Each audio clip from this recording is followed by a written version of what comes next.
We are the Association for Child and Adolescent Mental Health, or ACAM for short.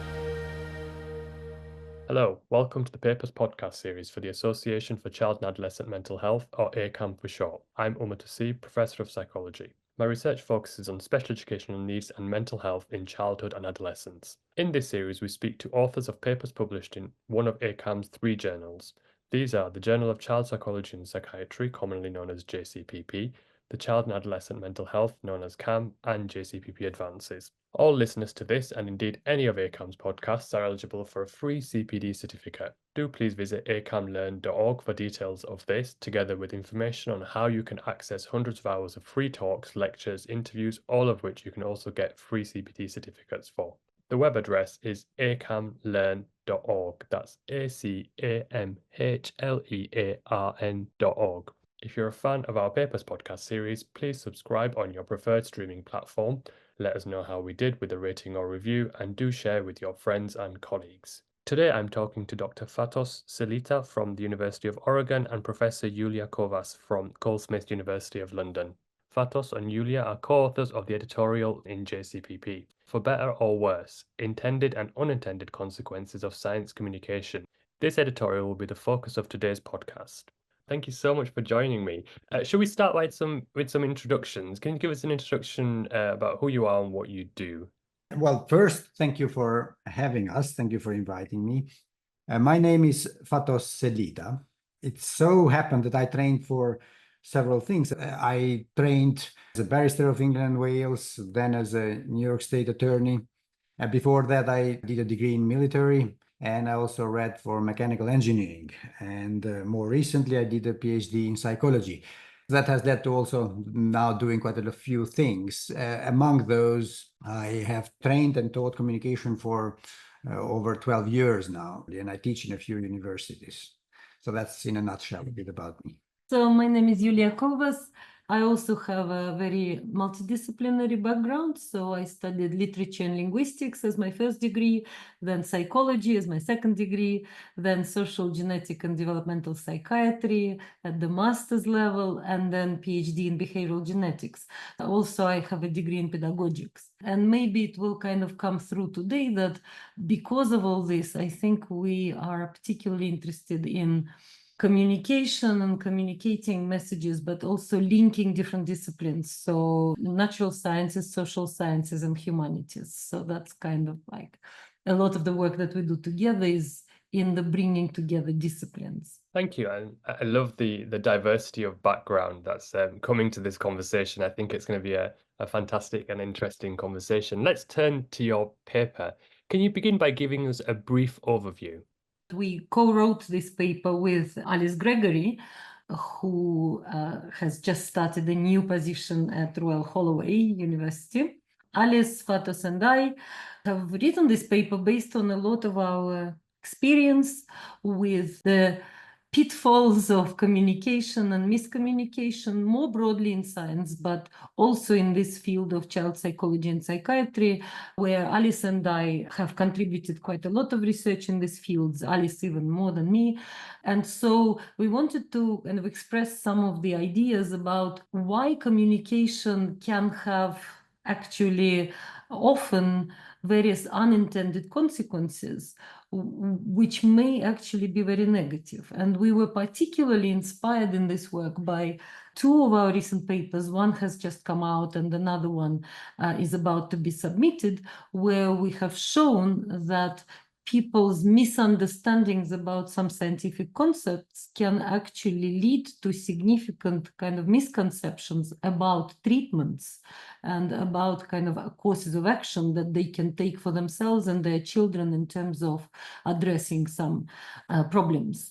And in a nutshell, we wrote this short editorial where we summarize the pressures that scientists often have to communicate their findings. And these pressures come from funders, from their universities. There are kind of promotional pressures, but also our own desire to kind of make our own findings well known and contribute to society or whatever aims we have, and how these pressures often lead to communication that is suboptimal. And we give in this paper various kind of examples of how communication can go wrong and why. And ultimately, we conclude the paper with giving some suggestions that the three of us think that societies can do to prevent the miscommunication and prevent the negative consequences of scientific communication. Thank you. And you've talked about what inspired you to focus on this. And I think you said it's some research that you've just published or just got through the system. What were you finding in that, and how did that inspire you? I'll just give you one example. So Alice and I are both behavioral geneticists. We have studied the complex interplay between genes and environments in their effects on various human traits, including the traits that are relevant for child psychology and psychiatry. And so in this latest paper, we explored the concept of heritability. People often talk about heritable traits, heritable kind of disorders and diseases, etc. And we explored how well people actually understand this concept and whether they understand it correctly. We replicated some of the previous work that suggests that heritability is one of the most poorly understood concepts in the history of human science. So people talk about it, but they very rarely truly understand what it means. What we found in that paper specifically is that people's kind of misconceptions of what heritability is matters for what they think about treatments available to them for the conditions. So, for example, if people believe that insomnia is highly heritable, then they are more likely to opt for some genetic treatments or some kind of gene therapy or some other things that they don't really understand. But if they think that insomnia, let's say, is caused by stress, they are less likely to opt for medication, for example, and more likely for some kind of talking therapies. And actually, in reality, there is very little link between how heritable something is and how successfully it can be treated with various methods. And so here we're demonstrating that actually just the belief, and particularly erroneous belief, can make implications for people's choice of therapy or treatment for a particular condition. So this is just one example of how misunderstanding a scientific concept can have serious implications for kind of the choices of treatments that are available to people. That we, inspired by this work and a lot of our other work, we are now launching into a very big project where we're about to publish some papers specifically dedicated to heritability, people's understanding and misunderstanding of this concept, and what to do to help people to really get to grips with this concept. Yeah, and if I can add really that also, because we've done a lot of work in this area, for example, for over a decade, delivering training in this area. And on one thing that is apparent from this experience training hundreds of professionals, that there are serious challenges with communicating. And when it comes to science in particular, there are even bigger challenges because it is difficult to simplify findings as much as it is expected without misrepresenting them. And so that's one challenge. And the other, of course, challenges with scientists is there's pressure for citations, for likes, for all sorts of things that makes communication even more difficult. In your paper, you describe the three risks that might lead to confusion or unintended consequences of science communication. Can you just talk us through those three risks? Of course, there are many risks, but we kind of grouped them into these larger categories. And so the first topic I already touched upon a little bit, that in science, we use linguistic terms and categories to express quite complex concepts. And once these concepts are kind of in the world, it's very difficult to often know what these concepts mean for people on the ground, so to speak. So, there is this concept, what's it called, like therapy talk or something, where we all use various terms that actually are kind of like live the life of their own now, beyond the actual contexts where they mean something for experts. So basically, scientific language emerged mostly for experts to quickly understand each other, to kind of so that we don't all have to continuously operationalize our terms, but as I've just given an example of heritability, if like true experts in the field can easily understand what is meant, then the further you go from true expertise in this particular field, the less people understand. And I know this because I've actually tested, highly intelligent scientists in other domains, even within psychology and psychiatry, who fail to understand, for example, the concept of heritability, and it's the other way around. So we draw people's attention to the fact that often when we use terms, what people hear or what people understand is very difficult to know.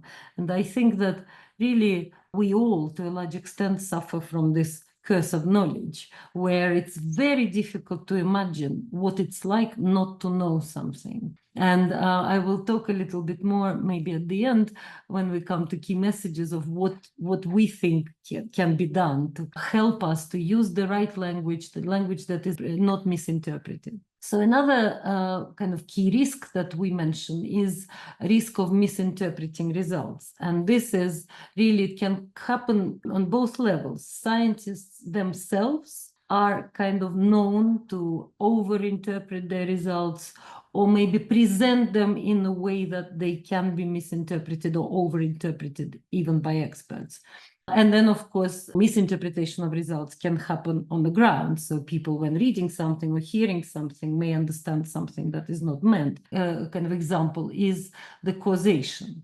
So often scientists talk about associations, the links, the contribution of one thing to another, but the way the messages are framed, and particularly then transmitted by media, etc. What a person on the ground hears is that something causes something. And it's, of course, very dangerous situation, and there are many, many errors of judgment and applied errors that can be made based on incorrect causal interpretation. Another problem with interpretation is kind of understanding effect sizes.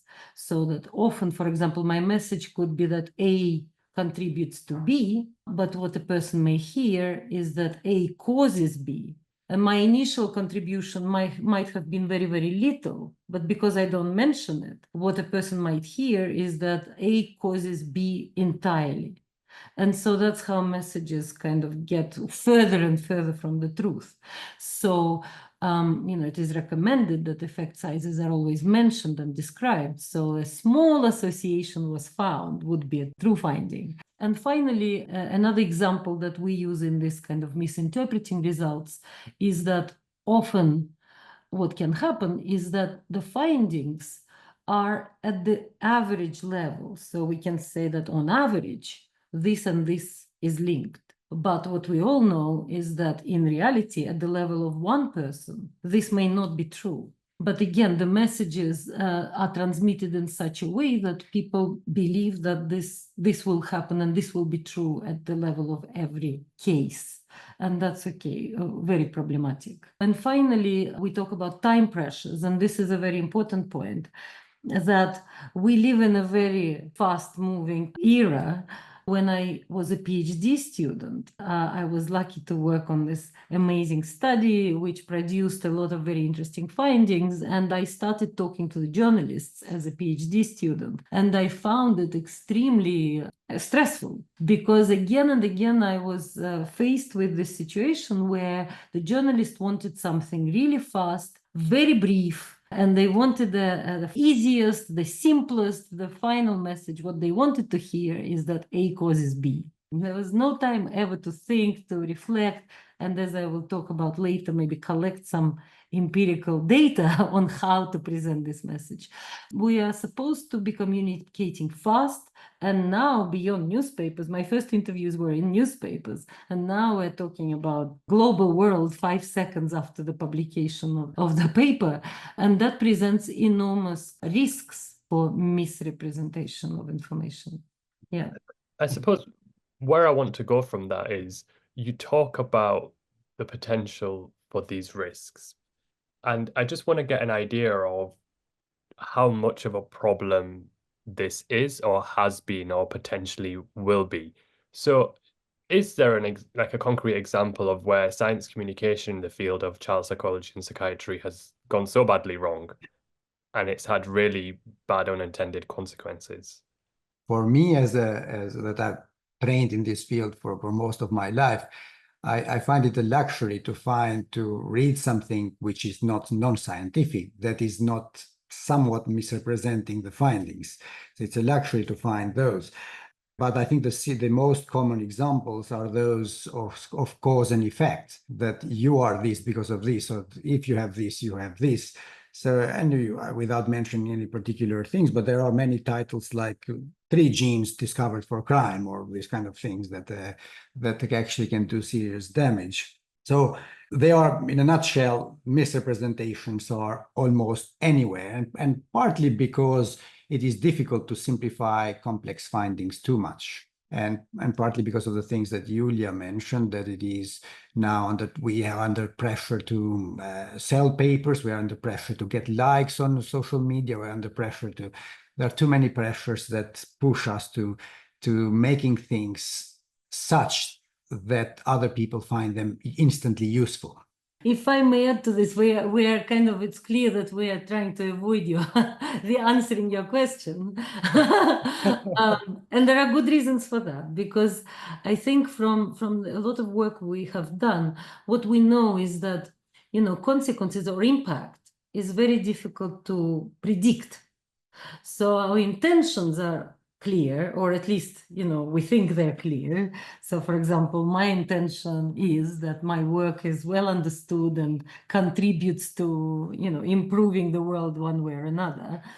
But intentions are clear, but impact is a completely different thing. And so when you say, well, are there concrete cases of where something was harmful? I guess it potentially could have very bad impact if I start now talking about specific cases, because it could make an impact kind of almost discrediting somebody's findings. The findings themselves might be really good. It's not the findings that are a problem, but the way they were understood. I guess another thing we often discuss is that a little bit of knowledge may be more harmful than none at all, because it gives people false sense of security that, oh, they know something now about this thing. But actually, it's even easier to then go wrong with your kind of logical chains. So, for example, if I know that something is influenced by something, then, it's logical to think that I need to be, I don't know, amending the A. But there is no evidence, actually scientific, that would lead to the needed outcome. In the paper, you talk about the importance of training for scientists in science communication. What do you think are some of the key elements of this training that you think will be most effective in bridging the gap between scientific research and public understanding of that research?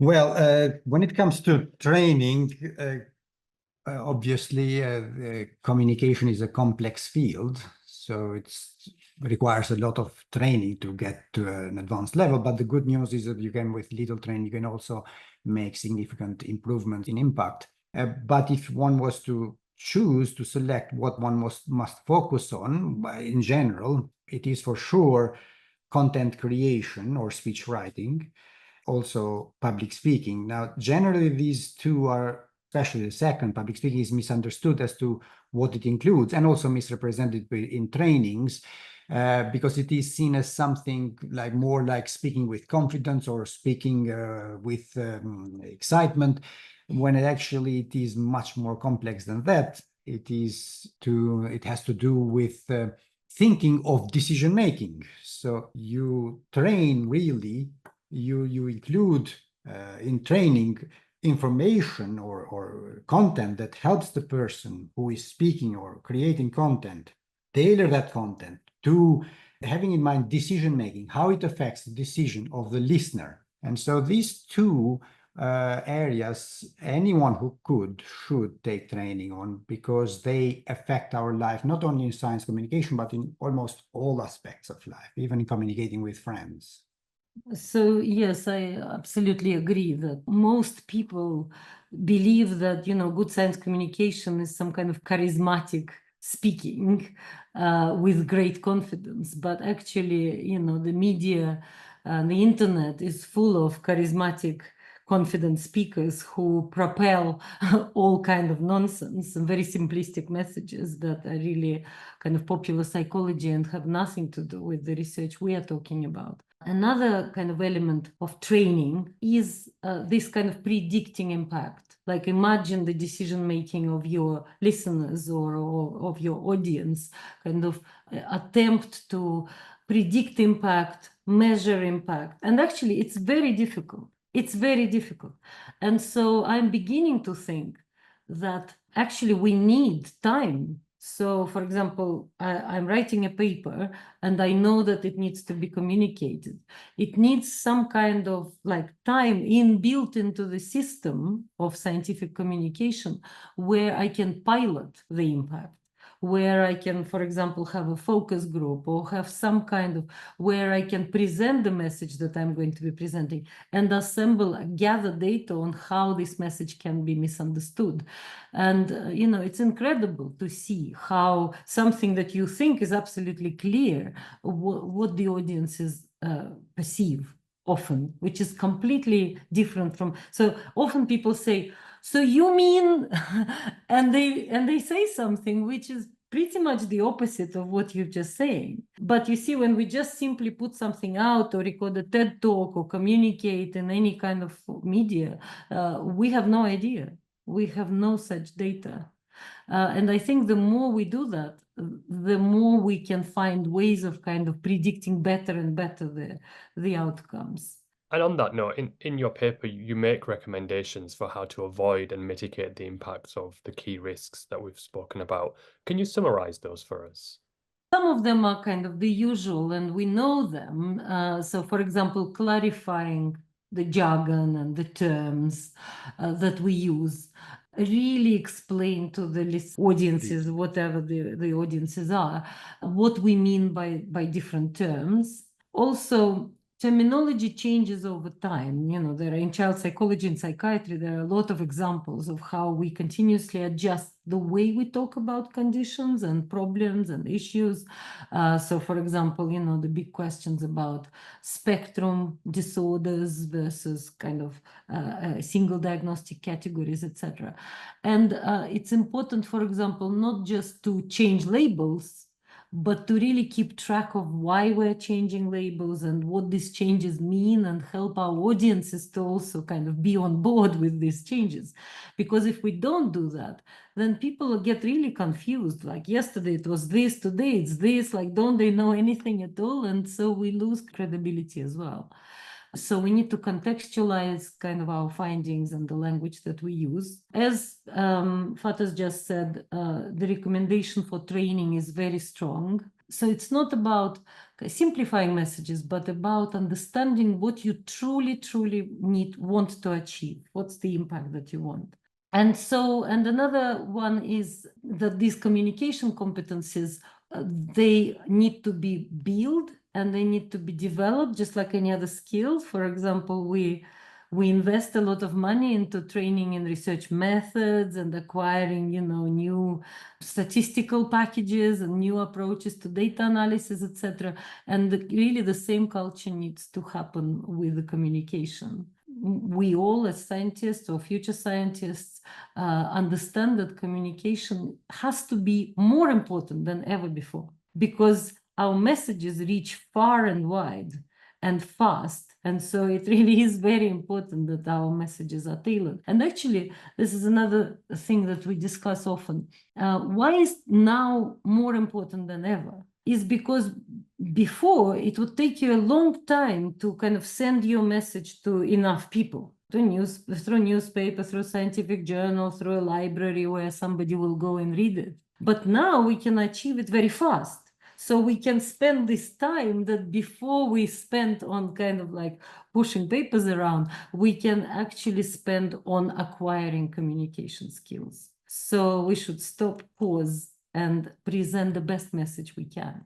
I suppose a lot of what you're suggesting is cultural level change, as in the culture within academia.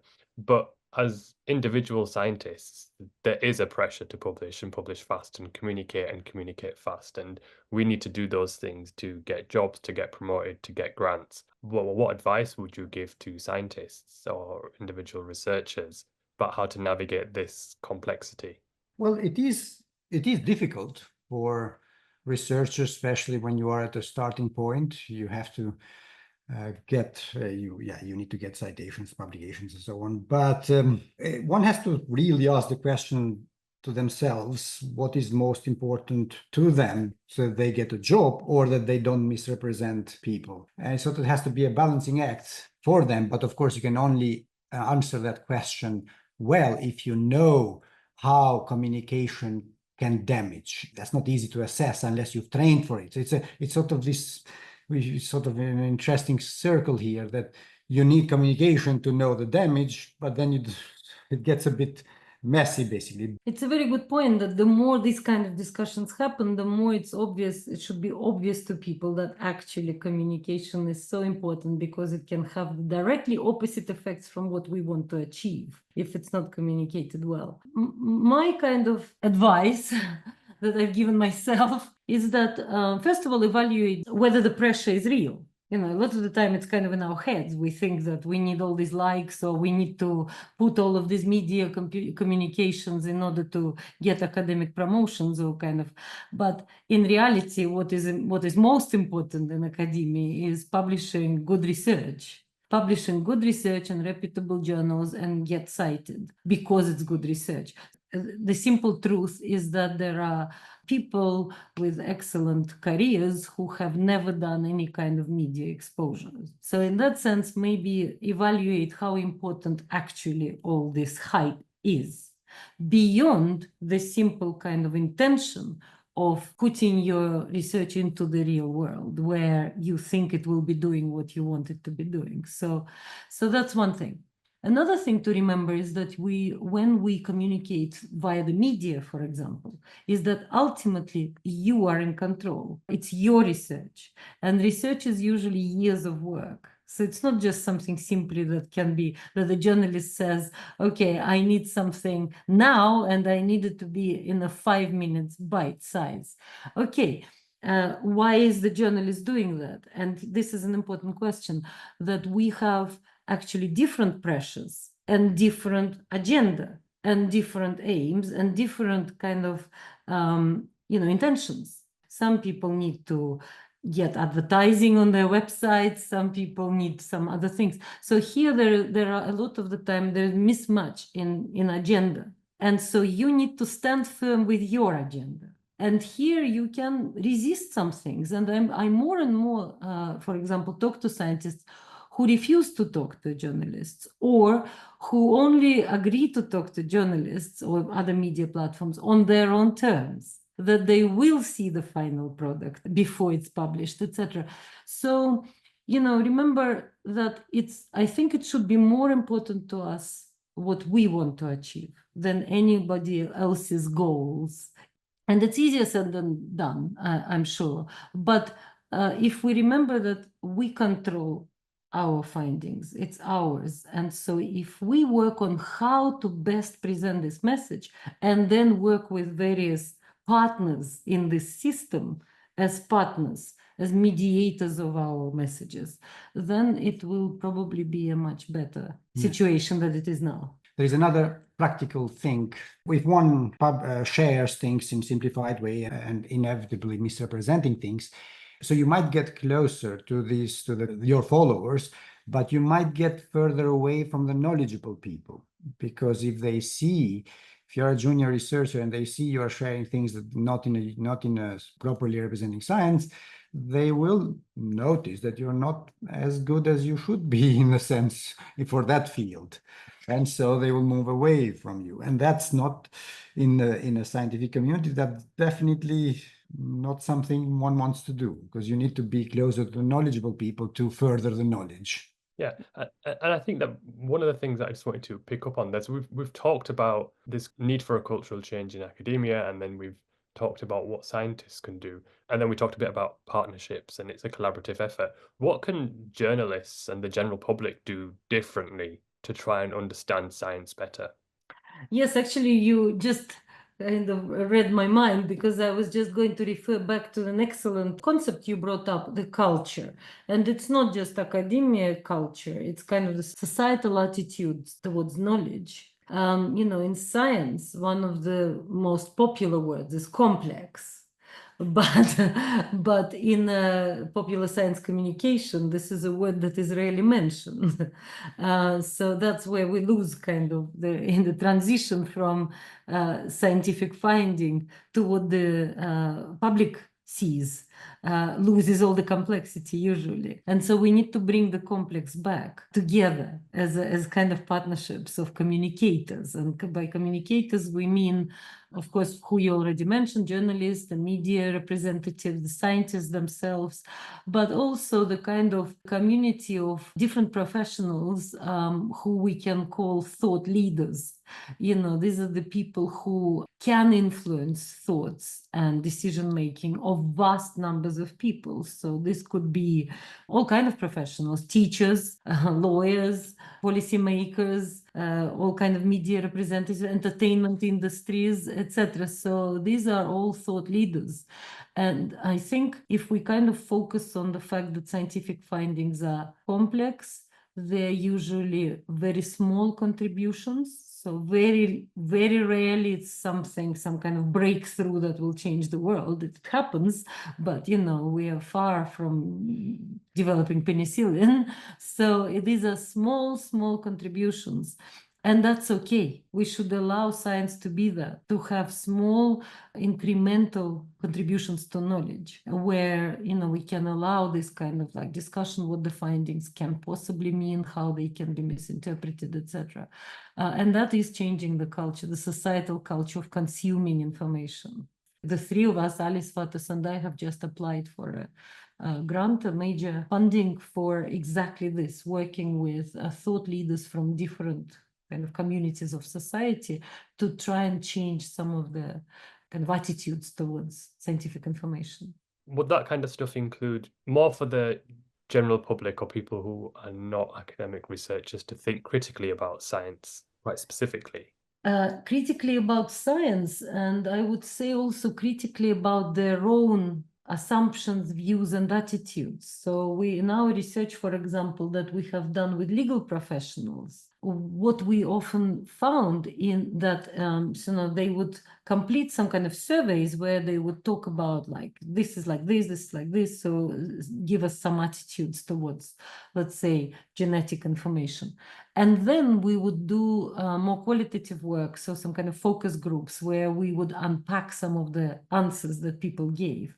And what we often observed is that people actually begin to change their answers in the process of talking about them. We would say, okay, well, to this question, you said this. Can you explain like why you said this?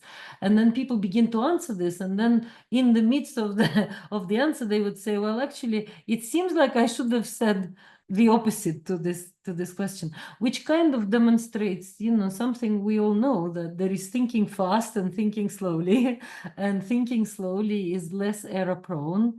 It's more reasoned. So when we talk about science and scientific findings, that's what we should encourage.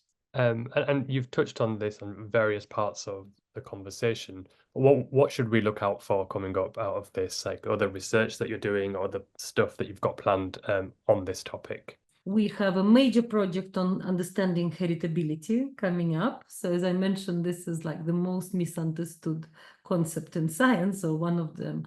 And it absolutely applies to child psychology and psychiatry. So a lot of misunderstandings in this field.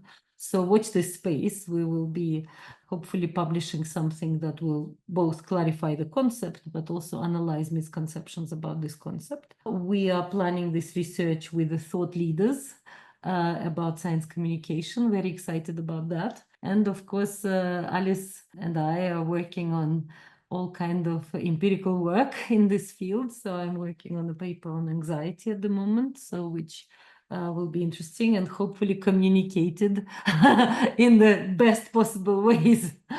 Although we are behind with it, we are also working on a book on public speaking communication, That has taken some time now, but we've made progress with that. And in the book, we will use a lot of examples of kind of how communication can go wrong and how to kind of avoid various pitfalls of communication and miscommunication. I love a good popular science book, so I'm looking forward to reading that. And finally, what's your take-home message for our listeners? For me, I think it's coming up kind of more and more strongly, this idea that it's very, very difficult to predict the impact of your message. We, as I mentioned, we often can't distance ourselves from what we already know. And so I vouched for myself that I will always pilot the message. So let's say I want to communicate this. I will be conducting either some focus groups or working with students to kind of really communicate this message to the audience, to the representatives of the audiences that I'm planning, and see how it comes back, this message. It's a little bit like Chinese whispers. You know, you say something, see what comes back to you at the end of it. And through this work, which I'm committed to now, I plan to kind of begin to predict the outcomes of the message better and better. But I think it's a commitment that we need to make to science.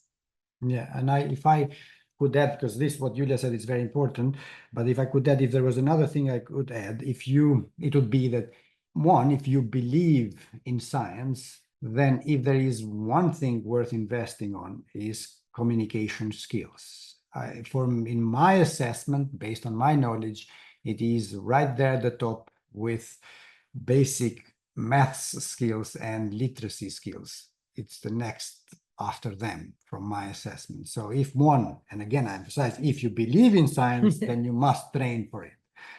I say that because if you don't believe in science, I prefer you not to train for it. Thank you so much. That was really enjoyed that conversation. For more details, please visit the ACAM website, www.acam.org, and Twitter @ACAM. ACAM is spelled ACAMH. And don't forget to follow us on your preferred streaming platform. Let us know if you enjoy the podcast with a rating or review, and do share with your friends and colleagues.